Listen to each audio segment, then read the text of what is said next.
As was mentioned by Council President Stewart, we are so proud to be living in a county and a state that is not rolling back our commitment to diversity, equity, inclusion, and not rolling. Yeah, that deserves.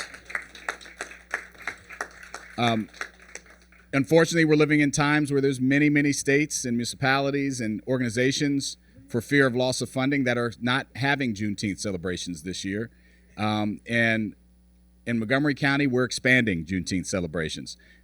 Kensington, Scotland, Black Rock on Saturday, the big county celebration. And thanks to Jim Stowe for all he's done. But we have commemorated Juneteenth in Montgomery County for 28 years. And African Americans in this country, black people in this country, have been commemorating for over 100 years. But Montgomery County hasn't done bad as far as the commemoration. And we're thankful, obviously, to President Biden for making it a federal holiday, which is an act of Congress. So Donald Trump can't unroll it.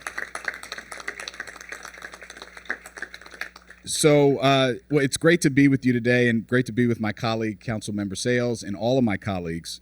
We're here not to just observe a historical moment, but to affirm the enduring courage, resilience, and unbreakable spirit of black people in this country.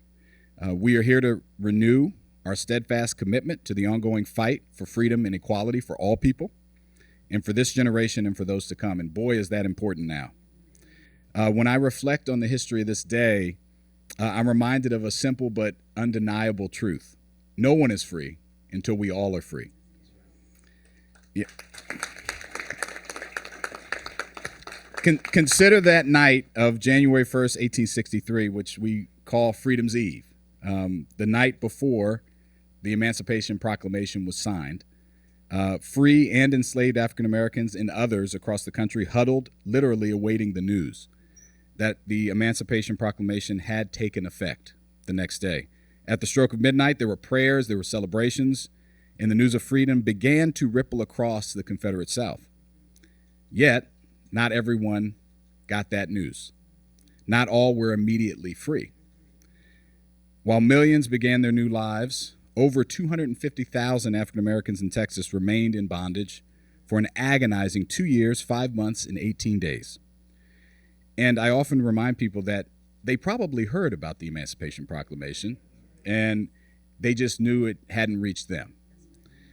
Juneteenth, we celebrate and commemorate the arrival of Union troops in Galveston, Texas, to deliver the long overdue news of emancipation.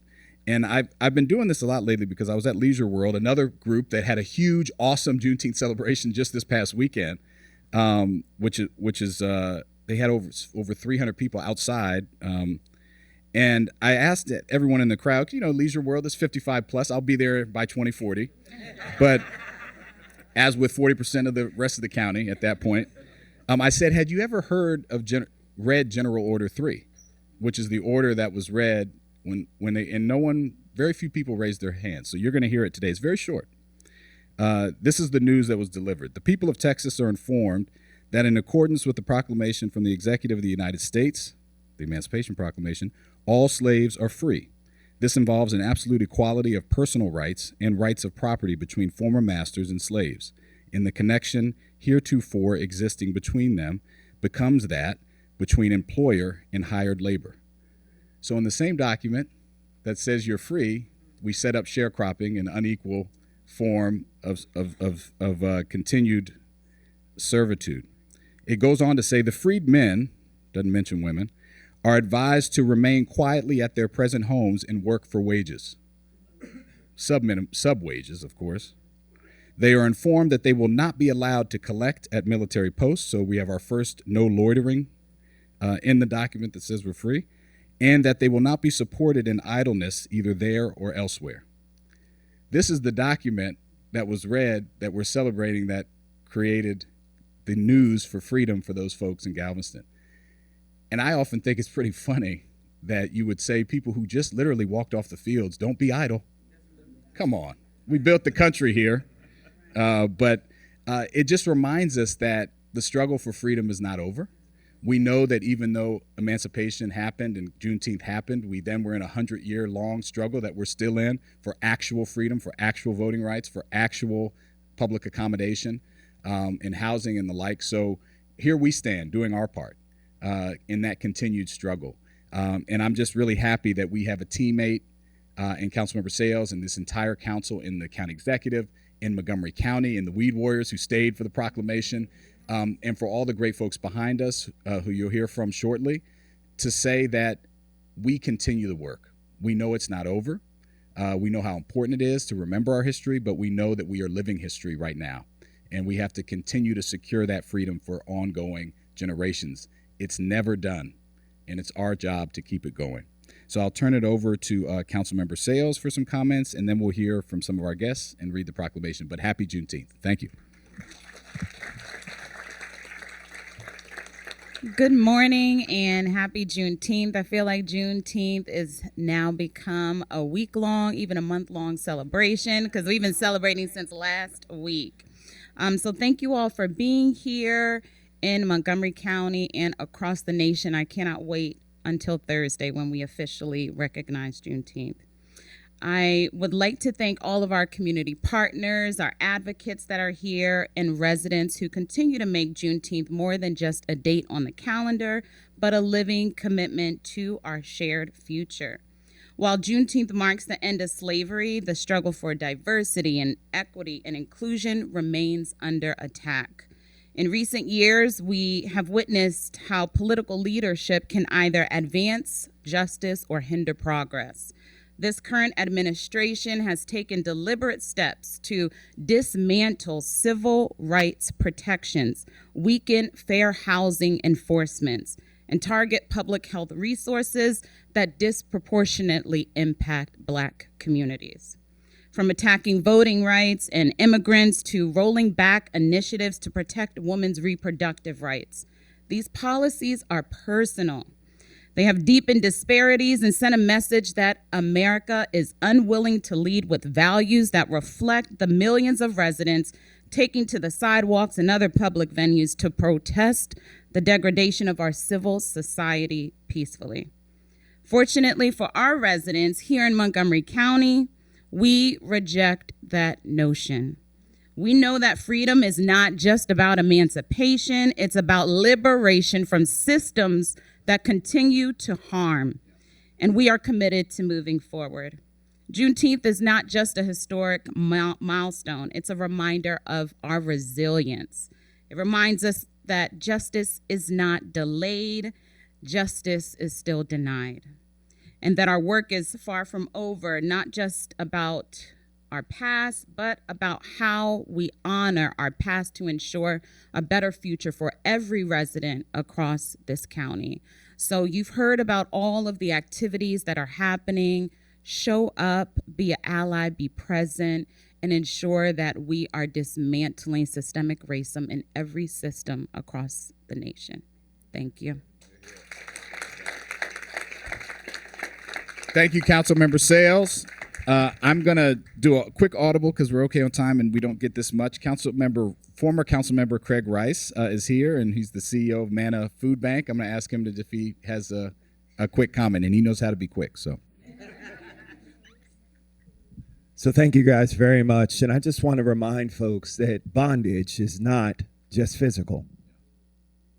We continue to live in a place in which we think that we are still less than because we've been programmed to think that we're less than. And so each of us owe it to ourselves to perform and to make sure that we're highlighting ourselves in a way such that we are the example for younger generations that we are truly free.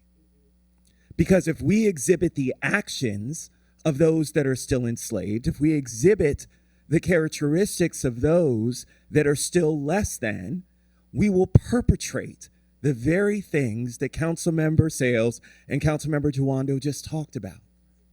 So we owe it to ourselves and our community to make sure that we are the shining example for future generations and that we resist the notion that somehow, because of the color of our skin, And the fact that we were ripped from our homeland and brought here and enslaved means that we are somehow lesser than. In fact, the simple notion that someone would travel all the way across the world to bring somebody back here actually says how great a people we truly are. Thank you. Speaking of shining stars, just quickly introduce yourself and your role. Good morning. My name is Selena Mendy Singleton. I am privileged to serve as the Racial Equity Manager here, not only on Juneteenth, but every day. All right, good morning. My name is Dr. Lorenzo Perlman, and I serve as the 28th president of Omega Psi Phi Fraternity Incorporated, Munu chapter in Montgomery County, Maryland. So I'm excited to be here this morning. Good morning. My name is Letitia Gassaway Paul. I am from the Scotland community, and I just want to touch on what was already said really quick. Juneteenth is also about using our voice. Our ancestors made sacrifices so that we can use our voice. So we need to fill in the gap and use our voice for those who are voiceless, for our children, for our neighbors, and for everyone in between. If you know something isn't right, there are many ways you can use your voice without even speaking. So I just want to make sure that we understand that if you have an obligation to step up and use your voice. Amen? She passed me a mic. And this is my sister. Teresa Gasway Gleaton. Good morning, everyone. My name is Kina Onyem. I serve as a board member to Montgomery County Board of Elections and as chair to the African Affairs Advisory Group. Good morning. My name is Valerie Forrester. I'm a member of Zeta Phi Beta Sorority Incorporated, Eta Pi Zeta chapter, and I'm also here representing our president as I am the third vice president of the chapter. Happy to be here. Good morning. My name is Jennifer Perlman. I also serve as the first lady of Munu chapter of Omega Psi Phi Fraternity, and I am also part of the great sorors of Delta Sigma Theta Sorority Incorporated, Montgomery County Alumni Chapter. Thank you. Good morning. My name is Nina Abdul Wakil. I am the incoming president of the great Montgomery County Alumni Chapter of Delta Sigma Theta. Thank you. Good morning. My name is Brooks Vault. I'm a member of Phi Beta Sigma Fraternity Incorporated. I'm here representing the Sigma Sigma Sigma chapter. Good morning, everyone. My name is Dr. Darrell Howard, and I am an instructional specialist in the Equity Initiatives Unit for Montgomery County Public Schools. Good morning, everyone. Dr. Joseph Boston Jr., brother of Alpha Phi Alpha Fraternity Incorporated, and also an acting principal in MCPS. Good morning, everyone. My name is Mark Thorne. I'm the historic site manager for Josiah Henson Museum and Parks, which is part of Montgomery County Parks. Good morning, everyone. My name is Jim Stowe. I'm director of the Office of Human Rights. I'd like to also just quickly say that Galveston, Texas was also a very, very important port for incoming Africans from around the continent. And so it was also, I think, symbolic that it was the last place for which this news got there in terms of the freedom that was experienced by those who had been enslaved. The other thing we'll notice this is that this works. America works when everybody is engaged in the process. So Juneteenth is not a black holiday by itself. It's a holiday for all communities to come out. So I hope that all of you sitting in this audience today and those who may be listening will find a place somewhere in our community, because there are a lot of activities going on, thank goodness. But find an opportunity then to find yourself in one of those places to lift up and celebrate all of us as a human family and how we're trying to right one of the most ugliest parts of our history in this country. And so I would hope then that you get encouraged to come out and be a part of that. As a matter of fact, we've got events going on throughout the week for Scotland. We also got events for the county. They'll be on again this coming Friday and Saturday. Saturday's a big day at Germantown, of course, at Black Rock Center for the Arts. I do want to right now, if I can, Mr. Chairman. Oh, okay. I would like to also publicly announce on the Friday, this coming Friday, the 20th, we recognize African-American elders in this community. is called the African American Living Legend Award. And so recognize persons who are at least 75 years young and who have contributed throughout their lifetimes, again, positive impact to our community and the entire community. And so this year's recipients are Mr. James Baker, Dr. Judy Moore Latta, Kathy Matthews, Joe A. Owens, Dr. Betty Houghton Smith, and Delegate W. Gregory Weems. Please come out this coming Friday at 7 o'clock. It's a free event. Please come out and celebrate these elders in our community and also enjoy a marvelous, marvelous, marvelous soul food buffet. Amen. Good morning. I'm Dr. Keisha Addison. I'm a member of Delta Sigma Theta Sorority Incorporated, as well as the Director of Shared Accountability for Montgomery County Public Schools. Hi, good morning. My name is Wanda Freeman. I am the Secretary of the African American Chamber of Commerce of Montgomery County. Good morning. My name is Janice Freeman. I am the President of the African American Chamber of Commerce of Montgomery County. I am also a Montgomery County Commissioner for the Montgomery County Human Rights. Good morning. I'm Anita Neal Powell, the president of the Lincoln Park Historical Foundation, and I have been celebrating Juneteenth here in Montgomery County for the past 28 years. Tell me about your day. Good morning, Annie Foster Ahmed. I am here representing the Potomac Valley Alumni Chapter of Delta Sigma Theta Sorority Incorporated. I am the incoming second vice president of the chapter. Good morning, everyone. I'm happy to be here. My name is BJ Dawkins. I represent the Maryland Black Chamber of Commerce. I'm the Montgomery County Chair for the Advisory Board. I will be speaking at Black Rock on Saturday about your skin is no better than mine. Thank you. Good morning. Aaron Mitchum from the Gaithersburg Rockville Alumni Chapter of Kappa Alpha Psi, Vice President. Good morning, everyone. My name is Derek Tanner. I am the incoming 15th President of the Gaithersburg Rockville Alumni Chapter of Kappa Alpha Psi. And one thing, we are more than enough. Don't ever think that you're not. You are, and celebrate yourself. Hi.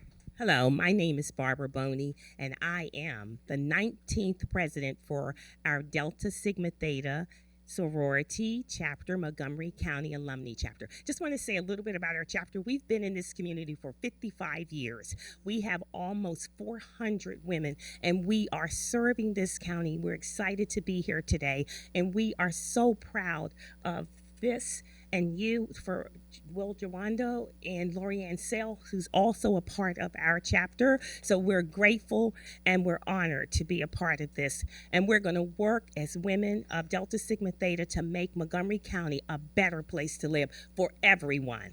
Thank you. Amen. Thank you for doing that. And so Councilmember Sayles and I will read the proclamation. Whereas Juneteenth is the oldest nationally celebrated commemoration of the ending of slavery in the United States, becoming a federal holiday after the dedicated efforts of Miss Opal Lee, the grandmother of Juneteenth. At the age of 89, Miss Lee walked from her home in Fort Worth, Texas to Washington, D.C. to deliver 1.5 million signatures to Congress, calling on lawmakers to make June 19th a national holiday. Her efforts led to legislation being passed and signed by President Biden in 2021, and whereas the Emancipation Proclamation, issued by President Abraham Lincoln 162 years ago in 1863, legally freed enslaved individuals in the Confederacy that were not yet under Union control. Many enslavers, including those in Montgomery County, continued to hold free men, women, and children captive for years after the announcement. In 1860, Montgomery County had a population of 18,322, including some 5,500 enslaved and 1,500 free blacks. Maryland would remain a slaveholding state until the Maryland Constitution of 1864 outlawed slavery on November 1st, 1864, and whereas General Gordon Granger arrived in Galveston, Texas on June 19th, 1865, and announced the end of the Civil War and the end of slavery. There were still 250,000 enslaved people in Texas at the time. That day became known as Juneteenth, a symbolic date representing African American freedom and freedom for all people in the United States, and whereas slavery and the white supremacist institutions that facilitated it set the foundation for hundreds of years of systemic and institutional racism, with devastating consequences to Black people in the United States. On December 6, 1865, slavery throughout the United States became illegal when Georgia ratified the 13th Amendment to the Constitution. While Juneteenth is a celebration of freedom, it also highlights the injustices experienced by enslaved persons and the lingering pains felt today. And whereas the significance of Juneteenth continues to grow, especially here in Montgomery County, as Black Americans and allies across this country continue the struggle to defeat racism in all its forms. Montgomery County's elected leaders and residents are more committed than ever to this effort. Now, therefore, be it resolved that the County Council of Montgomery County, Maryland, hereby celebrates Juneteenth and recognizes the full history of the United States and its people for the betterment of our society. Presented on this day, the 17th of June in the year 2025, signed by myself, Councilmember Sayles, and Council President Kate Stewart on behalf of the entire council. Happy Juneteenth.